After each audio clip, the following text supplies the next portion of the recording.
Welcome to #Wednesdays Weekly, a weekly information session in collaboration with the public sector and voluntary sector partners. This week, the session is Cooperative Engagement, and it will be hosted by Maddie Hubbard and Kerry Bertram. Over to you both. Thanks, Hayley. You can share the slides, Maddie. I think everybody is going to do it for us. Hayley's going to do it, lovely.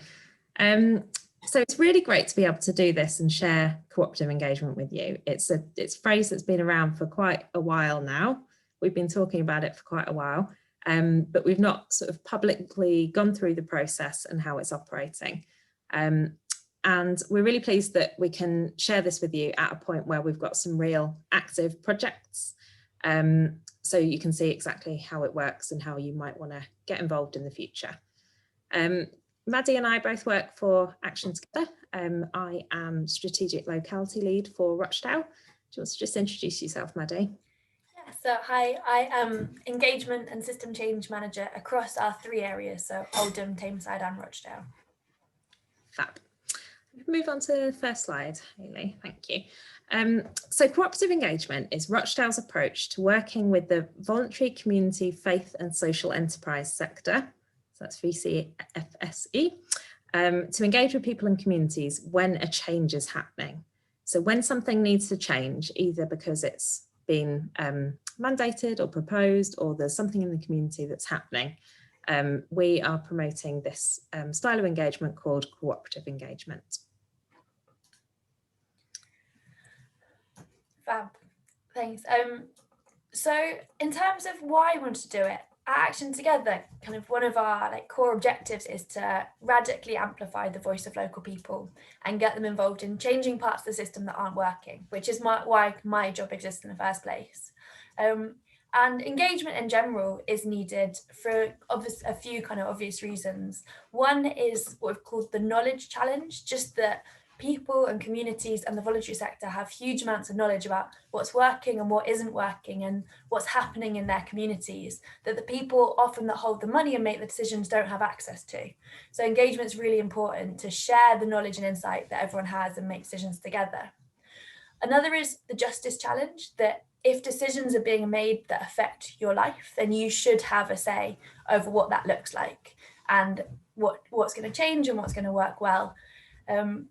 And another is that Rochdale's a cooperative borough. So this is what we say we do. So how are we making good on that and making decisions in a way that's genuinely cooperative with people and communities and the voluntary sector?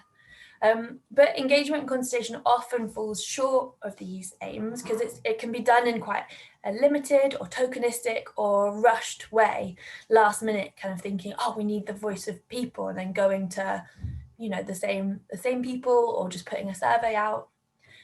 And so the reason that cooperative engagement is different is that it's an approach that kind of reflects Rochdale's cooperative history, how to shift power and build different relationships between the public sector and people and communities. In particular, we know that the knowledge and the skills and the relationship of the voluntary sector are the best route to facilitating kind of really meaningful engagement with people and communities.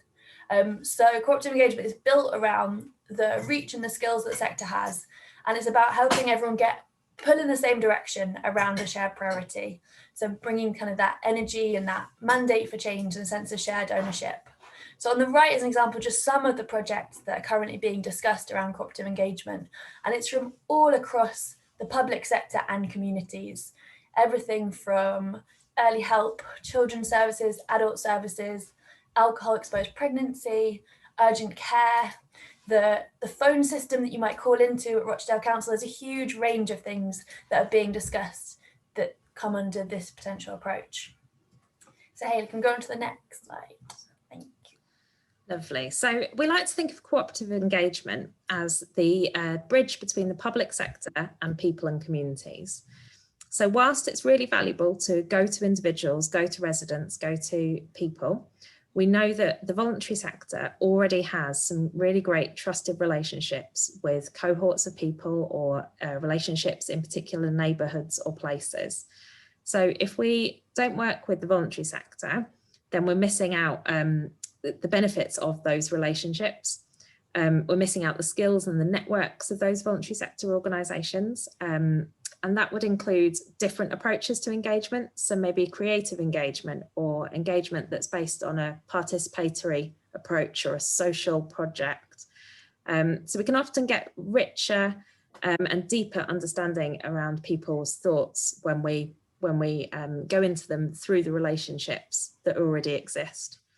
In terms of who this helps in the public sector, as Maddie explained, there's lots of organisations that, or parts of the organisations that are interested in cooperative engagement.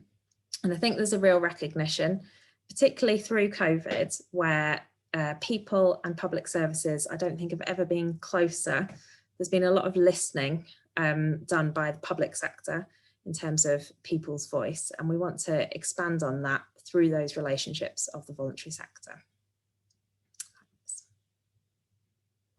Let's move on. Thanks, Hayley. Oh, Hayley. So in terms of where, this is really about Rochdale. This is rooted in the people of Rochdale, the voluntary sector of Rochdale, and the relationships that are here. And we really wanted to recognise at this point that engagement is already happening in all sorts of spaces, in community venues, in groups, in the networks that I'm sure many of you are part of. And the challenge we're trying to solve isn't to just start afresh and necessarily create lots of new things. It's about making sure the insight and the knowledge of those people and communities are being heard in the places where it matters and where decisions are being made. And that there's that two-way relationship and dialogue. So it's about investing in and using those trust and networks and relationships that already exist. Hey, thanks. So there's a few different times when engagement, and we're saying cooperative engagement, needs to take place. So when you legally have to do it. So within the commissioning cycle, there's a point where engagement is needed. And the engagement is mandated in lots of new strategies, public engagement. At key moments, so when there's a change, a challenge, an update, or an evaluation, this approach can be valuable. Those key moments might be key moments for services, public services, or statutory organisations, but they might also be key moments for people and communities. So there may be something happening in a community that needs some more engagement around it, some more relationships to be built and utilised to make that change happen well. But we also recognise that engagement needs to happen throughout projects. So Maddie mentioned about that kind of rush, quick engage with somebody, get some good quotes, get some voice into a report, and then that's done. We definitely recommend engagement happening at different points throughout projects, because we know that projects and pieces of work have different impacts on different people at different times, and there's always learning to be done and always improvement and refinement. So throughout projects, as well as at the start and maybe the end of projects as well. So in terms of how it works and what it actually looks like, we know that there are already lots of resources out there to support engagement. So the CCG has one, GMCA, Greater Manchester has one. There's lots of toolkits that help you do good engagement and think through all the steps. And I guess where cooperative engagement is different is that traditionally this is often in one direction. So it's public services going out, getting knowledge, coming back and acting on it or not acting on it. Whereas cooperative engagement is a two-way kind of dialogue. It's about working with communities and communities influencing, and the public sector working as well in the opposite direction. So with, of course, as we said, the voluntary sector is that bridge enabling those relationships and those conversations. So in practice, we've got a toolkit, which is a really simple resource that you can use whenever a change is expected or proposed, and anyone can use it. So it could be communities who want to start a cooperative engagement project, or it could be anyone within all sorts of different bits of the public sector. And it helps you think how community insight, involvement or action would be useful. So hey, if we go on to the next one. So just to add a tiny bit to that, so I think the bit that maybe the cooperative engagement approach goes a little bit further on is that part around co-production. So co-production, collaboration. One of the first things that we did when we came to Rochdale as Action Together was ran some collaboration workshops with different bits of the voluntary sector to work out how things were operating and who wanted to take a lead on different things. So I think there's a very strong emphasis on co-production, co-design through the toolkit, as well as that kind of engagement with people. Thank you. Do you want to move on, Hayley? So how it works in practice is we have a document called the frame. Some of you might be familiar with the term project initiation document. It's a little bit like that, but really it sets out the parameters for the engagement that's going to take place. So we need to know some kind of basic information so that we can initiate a cooperative engagement project. So we need to know where this project idea, where this engagement need is coming from, first of all, and we need to know the topic. It's useful to know the main audience for this topic. So it might be a particular street that you want to do some engagement around, or a particular community of interest or a community of experience. And then we've decided on 3 levels of engagement to base the toolkit around. So one is information giving. So when do you need to engage with people to pass on some messages? There's an element of the cooperative engagement toolkit that can help you do that well and inclusively. Other types are involve. So this is where you want to involve people so that you can really understand the experiences and opinions around the topic. And we've done that with a recent project around the vaccinations, which I'll go through later on. And then the third one, the bit that's often most transformative, is the collaborate part. And that's where your co-production, co-design comes in. It's working together to understand the topic and find solutions together. So that's together with the voluntary sector, the individual resident person, and the public sector, or the place where the engagement has been initiated from. And then parameters are really important. So actually it's really important to talk about money. Is the money available for this engagement? Are the resources available? Is there an expectation that it will just happen if there's a request? It's important to talk about what's open to influence and what's not. So sometimes people get scared around the co-production idea because they quite rightly think if we ask, if we give somebody a blank sheet of paper and then they ask for something and then we can't deliver it, what happens then? We're going to damage our reputation or our relationships, but that's not co-production. So co-production is when we've got these clear parameters of which, what's the frame that we're dancing within, is the way I like to think about it. So there might be particular ambitions or timelines or strategic plans that will form that frame around the piece of work. And it's really good to talk about all of those at the start. And then resources. So is there staff capacity available to support with this? Budget, skills, existing insight and intelligence? This was something that we found when we started having this conversation about engagement with people, that often people would say, well, I was funded 2 years ago to do a project all about research on this particular topic, but it's never been used anywhere, or it's never been heard, or it's never been recognised. So I think it's important to do some work around existing insight, existing intelligence. And we've got lots of organisations in the borough. We've got Health Watch on the call that have some really good information from patients. We've got HMR Circle, who've done some really good engagement work around older people. RADAG, who led on the big disability survey that was done recently. We've got lots of organisations that are constantly gathering insight and intelligence within the borough, and we need to make sure we're utilising that as well. And then what support do you need from Action Together? So our role within this is absolutely to support any cooperative engagement projects. We can advise on how cooperative engagement projects might be run. We can broker some relationships between the person who's initiating the engagement, the voluntary sector, and potentially residents, or through the voluntary sector residents. And we can support around the collaboration and having some of those kind of strategic and community conversations around the collaboration. We're not project managers, so we like to instigate projects and support them to become sustainable rather than run and manage a project. But there might be other needs that you have around this cooperative engagement project, and if it's not us, we can usually find who can help. If we move on to the next slide, please.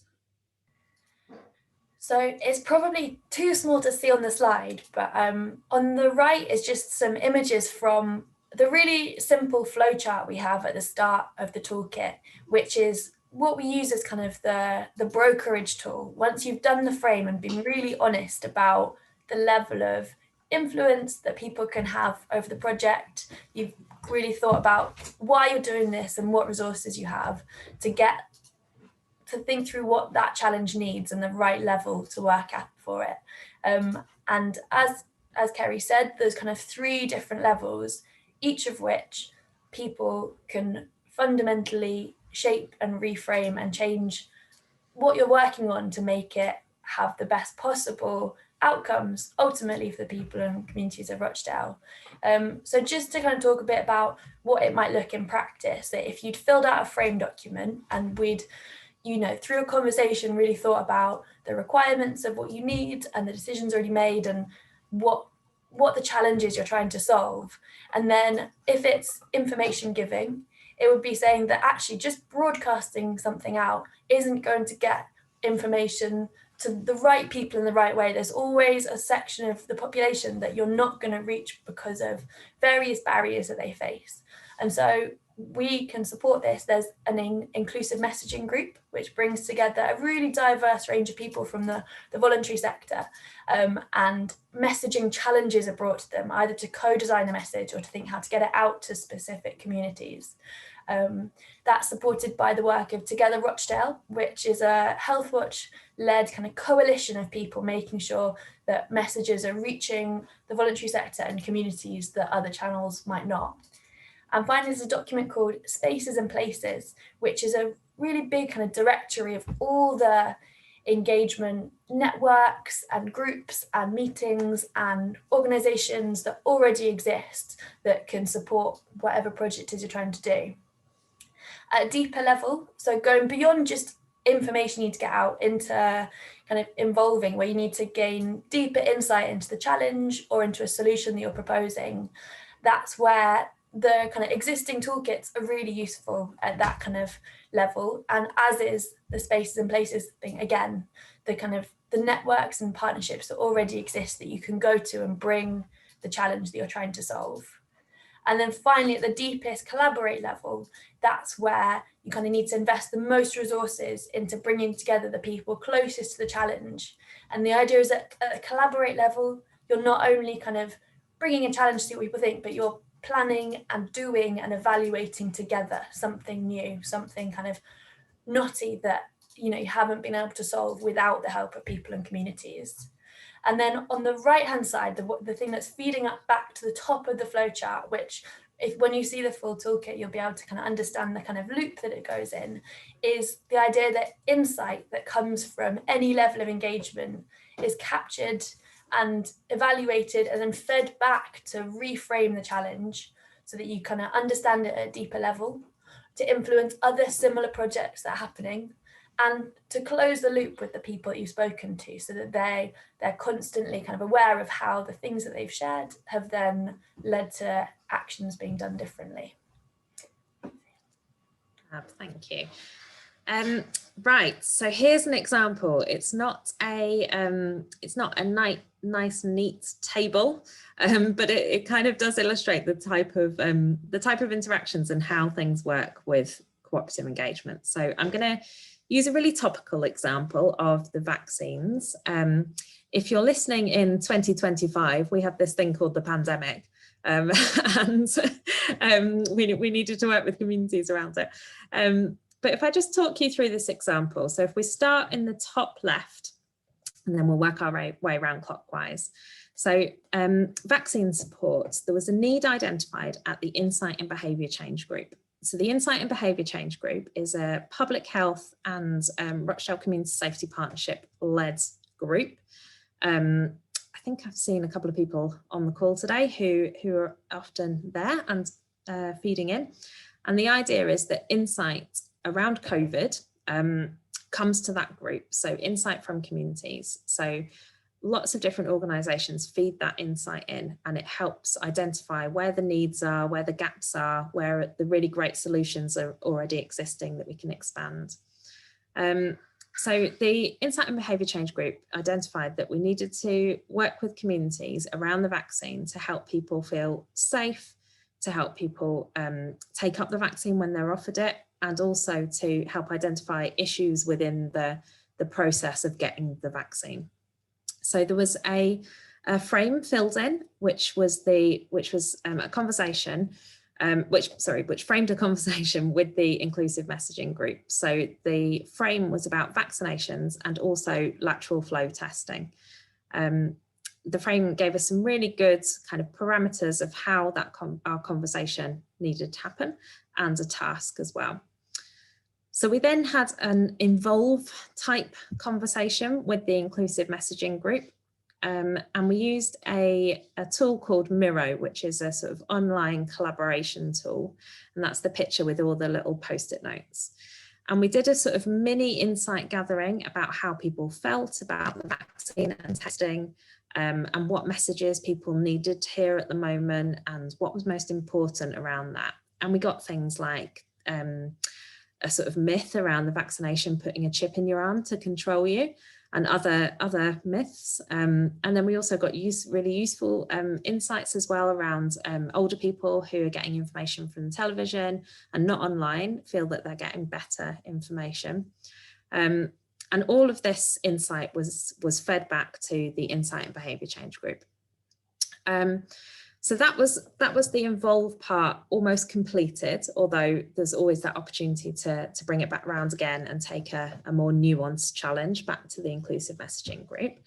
But actually then we started to move into the collaborate sort of area. So at the moment, Action Together administers something called a community response fund. And we invite applications from voluntary sector organisations to come up with projects or to apply for funding to support existing projects. And that community response fund is really flexible, and it means we can get some fairly quick money to voluntary sector organisations to make things happen quickly. So there's potential for the voluntary sector to apply for projects that support some of the needs that were identified through the inclusive messaging group. So at the moment, we're having a number of conversations with groups around, Together Rochdale did some videos, or the inclusive messaging group and Together Rochdale did some videos in different languages at the beginning of COVID. And we funded a number of groups to produce videos in different languages around COVID themes. So some of the inclusive messaging group ideas around vaccines and testing and the messages people need to hear can be enabled through that process and through those groups. We have an idea around getting some masks printed. So the kindness cards that Action Together and some community groups organised at the beginning of the pandemic, they were kindness cards that were written by volunteers and then sent to care homes. The graphics on the front of those kindness cards were drawn by some local children. So we have those images. So we're going to get some masks printed, which will be distributed through the voluntary sector, just to try and create that feeling of safety and kindness and comfort. There's a potential project with two organisations, which is a kind of creative engagement, street engagement. So knocking on doors, leafleting about the vaccine, but also having some kind of arts interaction performance happening on the street. So that's another project that could really support some of those knotty issues that the vaccine rollout is facing. And all of those projects will be shared and supported back with the Insight and Behaviour Change Group, who will be able to track whether those interventions are actually supporting people to feel more comfortable, feel more relaxed, feel more able to uptake on the vaccination and the testing. So that's an example of the sort of involve and then moving into the collaborate phase of cooperative engagement. Thanks, Hayley. So the final thing we wanted to mention is that we know that this stuff can be difficult, and that, you know, getting support to do it from us or from other people, but also kind of having something beyond a toolkit to really help you think through that deepest level of collaboration is helpful. So we're working on a collaboration handbook to support how to make that level of collaboration as meaningful and inclusive and productive as possible. But in the meantime, there's some existing guides that we find helpful that we thought we could share with you. So we'll put a couple of those in the chat. And there's also a few upcoming Wednesdays weekly sessions that might be helpful. So on Wednesday, the 27th of January, there's a session on collaboration, which is going to be Hayley and me and Sarah going to be doing that one. And there's also an upcoming series about tools for virtual facilitation. This is things like the Miro tool that Kerry mentioned, but also things like online polls, creative uses of breakout rooms to do different styles of facilitation, all the kind of things to try and make doing this stuff virtually a bit less difficult. So those are weekly on Wednesday, starting on the 3rd of Feb from 12 to 1 o'clock. And all of those sessions you can book on our website. So I'd really recommend having a look and seeing what kind of resources we're putting out there that could be helpful in this kind of thing.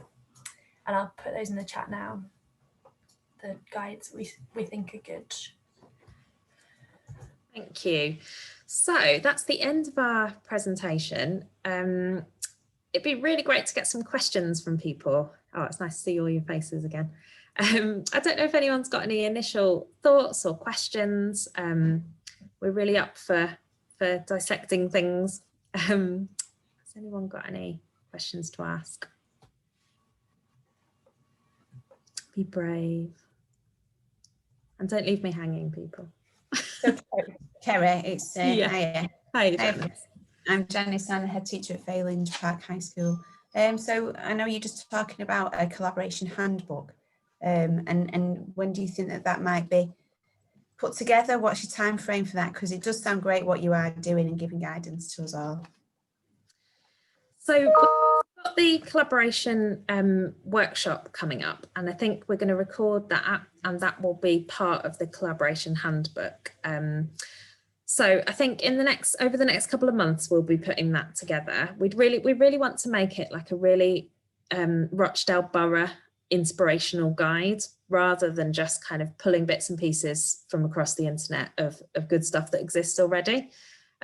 So the links that Maddie's put in the chat will be really helpful. And then as we're doing these cooperative engagement projects that we mentioned at the beginning, we'll be documenting those, doing some little videos, photos, case studies, that kind of thing.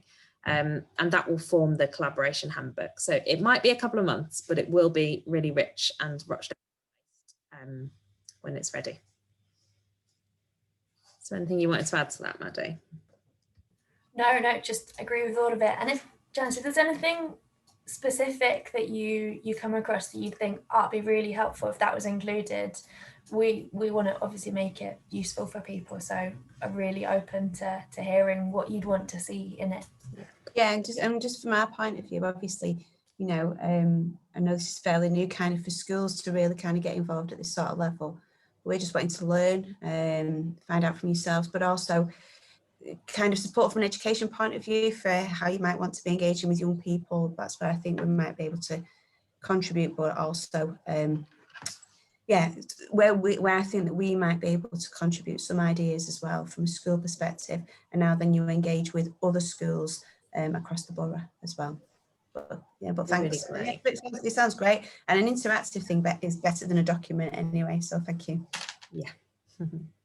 I think there's been questions before about whether some of this will be physical and in print as well, because I think we need to produce things in various different formats. Again, the inclusive messaging group, I'm sure, would help us advise on that as well. But initially, a bit digital, yeah. Tracy. Hi Kerry, can I just come in there just to thank Jan and Lucy, just picking up on sort of the youth voice within things and the support they gave us on the comms survey, because we've not done our analysis, but I know there was a really good response from the school. So just to say, sort of, we're on that journey with you already, and thank you, it's been recognised, and we will let you have, when we've got survey results, we will share that with you. But thank you, it was really good to see the numbers of young people's involvement going up. Well, thanks Tracy. From Health Watch, in case anyone's not met Tracy. Any other thoughts, questions? Yeah, I've come in today just because I am going to be moving over from my community connector role in the next couple of weeks to the skills and work team within Rochdale Council.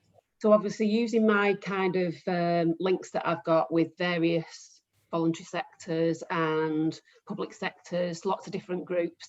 I'm just wondering for kind of pointers on engaging, because obviously moving into a world of skills, my concern at the moment is obviously this amount of people that are being made redundant or furloughed, or they need advice on employment.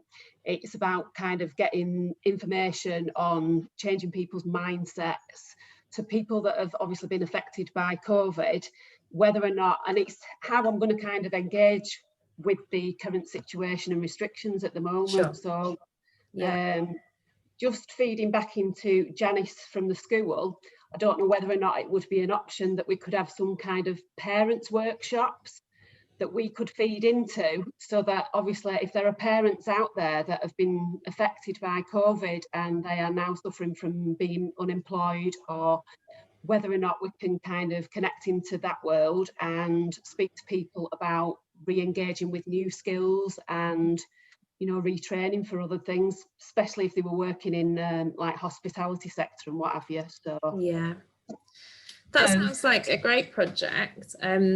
Sorry, was that you, Lucy? Yeah, I was just going to say, we started to put out on social media. I emailed you this morning, Kerry. Sorry, yeah. Instagram and our family YouTube channel, all the things that we can signpost in terms of action together and the things under that umbrella. So if you wanted to put your email address in the chat, I'll get back to you. Thank you.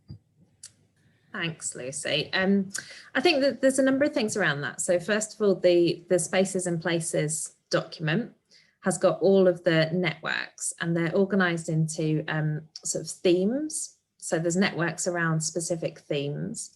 So there's the Economic Support Network, which is all of the voluntary sector organisations that support around debt and financial advice and crisis and things like that. But there's a number of other networks. There are also some networks that are organised by place, so sort of neighbourhood based. And organised in other ways as well. So I'd say definitely take a look at that to see where people already are that you can go to.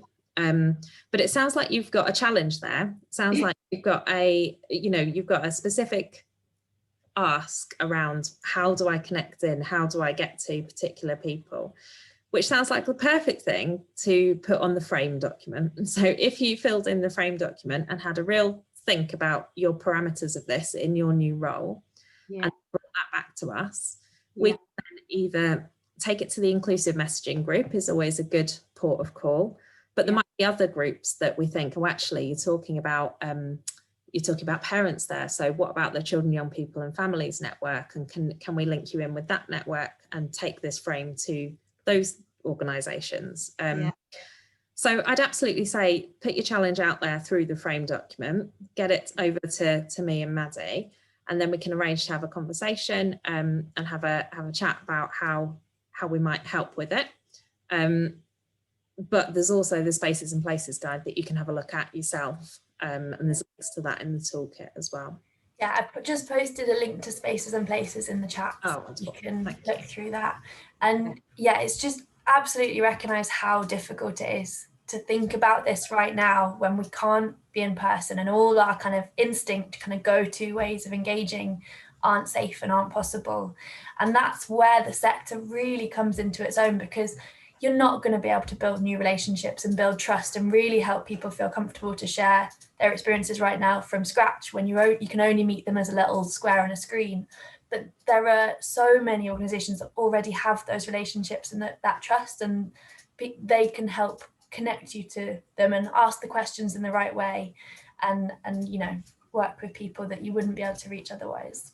Yeah, I think it's gaining that experience as well, because part of my move from one job that I'm quite safe and at home into a new big wide world is that actually digitally I'm not the best person in the world. I was asked to join the team because I'm good with people face to face, but that's not an option now, like you say, so it will be a challenge for me. But it's about getting to grips and kind of finding easy ways from a person who's not great at digital, even to kind of get on a meeting like this. And if I'm really open and honest, when you say about, oh, there's links or you can do this, it's kind of over my head. So even like from a perspective of if it's over my head, these are the kind of barriers that other people will be facing as well. So yeah, I mean, if I do get in touch with you, it might not be through the appropriate channel, but I know you are, so I will be able just to send us an email, Jo. That's yeah. all. Give us a shout on the phone.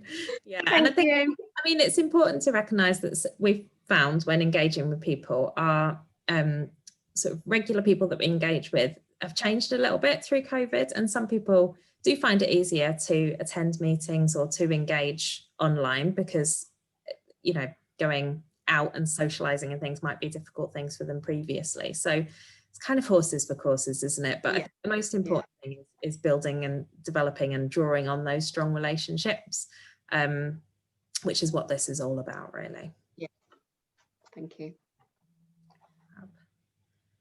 Any other thoughts? Go for it, Andy. Thank you, Kerry and Maddie. I thought that was a really, really good presentation, really clear and simple in a good way. I wanted to ask a question about the framing, because it seems to me that, well, from my experience anyway, the who defines the parameters of the framing is a really, really big question. And often as not, the people who are seeking to do that don't really know themselves. They think it's an involved project when really it's kind of a collaborate project, or they think it's a messaging and it's something different. You know, I suppose my question is, particularly of Action Together, is the extent to which Action Together can help to push the boundaries, if you like, a little bit more towards the co-production end of that spectrum, so to speak, and act as a way of driving forward that kind of broader form of cooperative engagement rather than a very simple information giving exercise. Yeah, I think that's a really good point, Andy. One of the early things that we did as Action Together when we came to the borough is read all the strategic documents. So Hayley will remember putting together a spreadsheet of all of the strategic documents that influence this borough, including the GM reform documents and the NHS 5-year forward plan and all of those things. So we read all of those and we highlighted everywhere that said people and communities.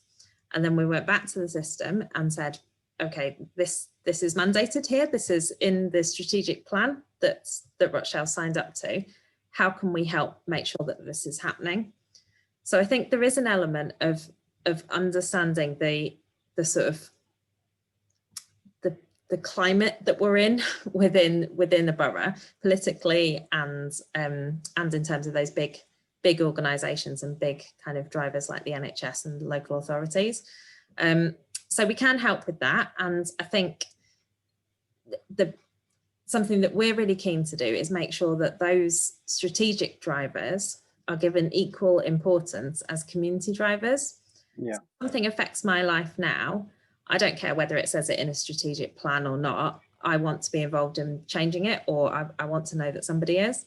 But equally, those strategic drivers have been developed, you would hope, with people in mind, with what's best for the place in mind. So they're both really important. And what cooperative engagement and the process does is gives a sort of breathing space for an equal platform to take a step back and think about what we're doing. So why are we engaging? What's driving this? And I guess that's the bit that Action Together can support with the most, around that kind of thinking through and brokering how that could best happen. And we don't have all the answers, and we there's lots of other people that are really skilled at engaging particular communities or in a different way. But I think that brokerage bit and that relationships bit is something that we do really well. I don't know if you've got anything to add to that, Maddie. Yeah, Joe, I'm really enjoying your background guests. Yeah, I think so. My whole job used to be just facilitating co-production, and so often I found that I would bring together a session and the people in the room would tell me, you're just asking the wrong questions. You know, you'd go thinking you were doing one thing and it would just be flipped on its head, and you'd come out of it seeing things entirely differently with a really different understanding of even what the challenge you're trying to solve in the first place is. I think, like you kind of know, what we really try to do this is make it feel really simple and obvious, as if like anyone could have done that. You just did a few lines in a circle, but actually the aim is just to get people doing it in the first place. And actually you come along to the inclusive messaging group and you realize the depth of insight and knowledge and the different ways you could see the challenge you're trying to solve, and that insight goes back and makes you really rethink your starting point in the first place. You go away, you find more resources, you find more time because you realize what's possible that you hadn't realized before.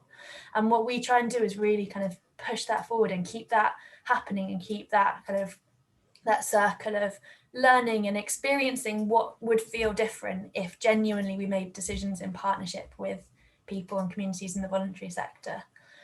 So that's what we're trying to do. That's kind of our agenda, is really holding people to kind of our values and trying to help more people understand what it would feel like to work in this way. I'm delighted that it felt simple. We've been working out how to talk to people about this and how to explain it for about a year.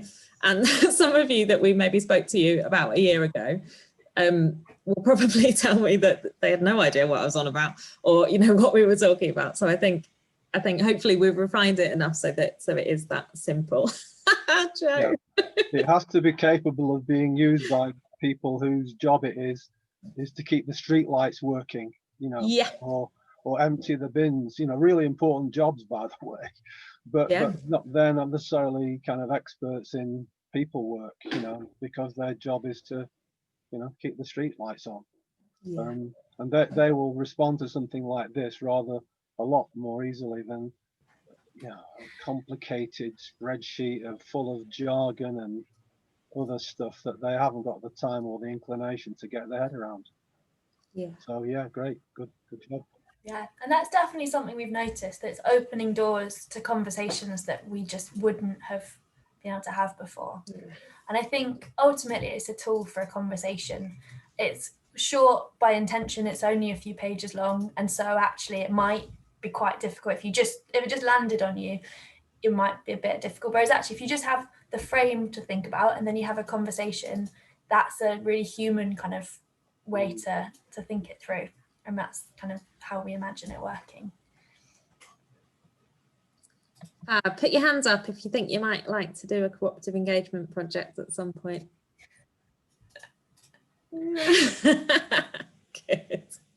Good. So just to say, this has been taken right up the kind of ladder of hierarchy within the council, and it's also been presented and shared at LCO level.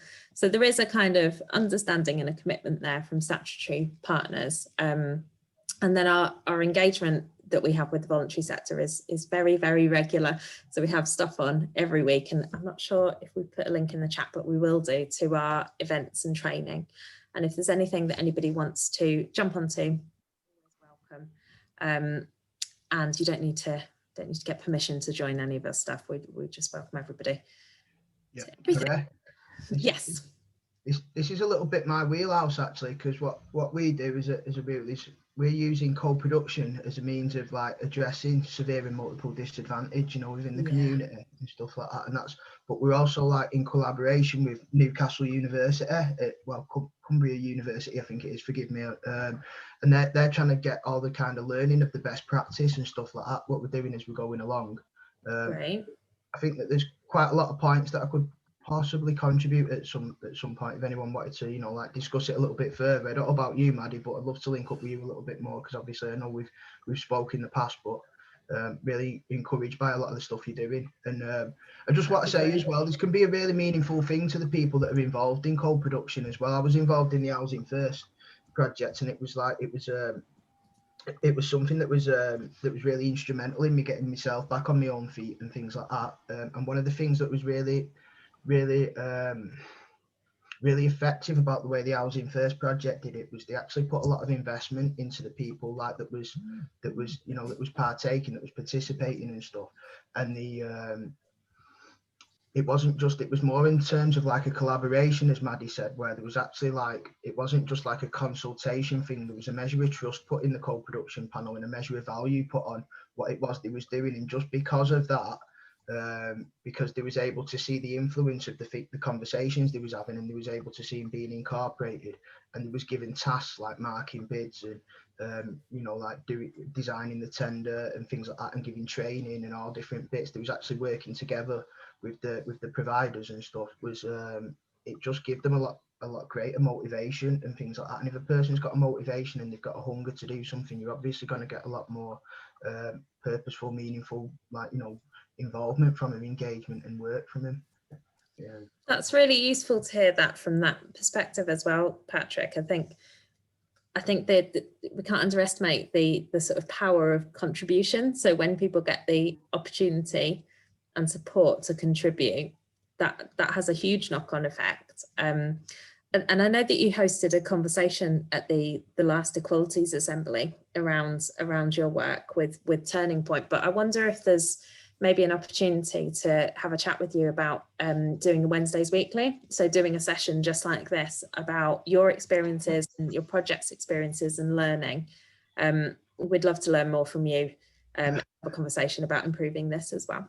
So it took me enough time to get the confidence up just to pipe up then, to be fair. Sorry. Okay. We'll do it with you. I'll surely share, any kind of insight that I can already, anything that I've learned, I'll be able to do what I can, obviously, to help the cause. Real. Thank you, Patrick. That's great. Can I just say, Kerry, just following on from Patrick, who I actually saw his presentation at the last Equalities Assembly and stuff, so it's really good to see. But he was talking about there, Patrick, about learning from universities and getting other people who are interested, and it probably is useful as well, Kerry, just to keep your eye on different things like that, because there's obviously a lot of interest at the moment in there. There's the civil society, their new documents that have all come out, and it would be great, wouldn't it, if we were able to kind of really show how co-production and engagement really does make a difference. So I'll keep my eye out for various different things through my contacts as well, and just keep feeding them towards you if that's useful. So please do. Yeah, we're kind of like with capturing the learning, the thing that's really relevant to me, or really significant to me, is that with this project, what we're doing, that it's not just going to be like an academic document, because that's as effective as that is, and Newcastle will surely work to produce something to that effect, and there is a lot of learning that's going on like that.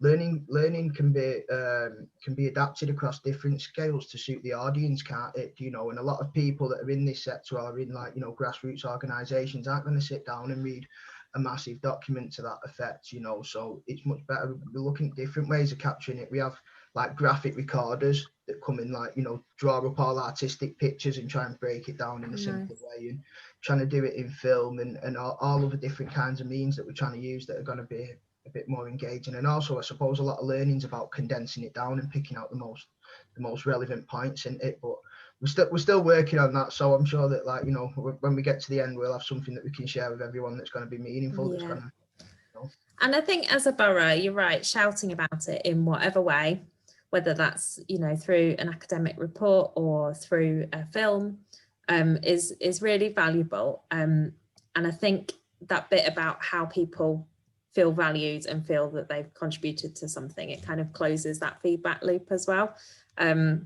So yeah, any ideas anyone's got on that, then let us know. Fab. Okay, well, if nobody else has got any questions, I think we will finish slightly ahead of time and give you all an extra 8 minutes to have your lunch, which I hope you're doing, not running to the next meeting.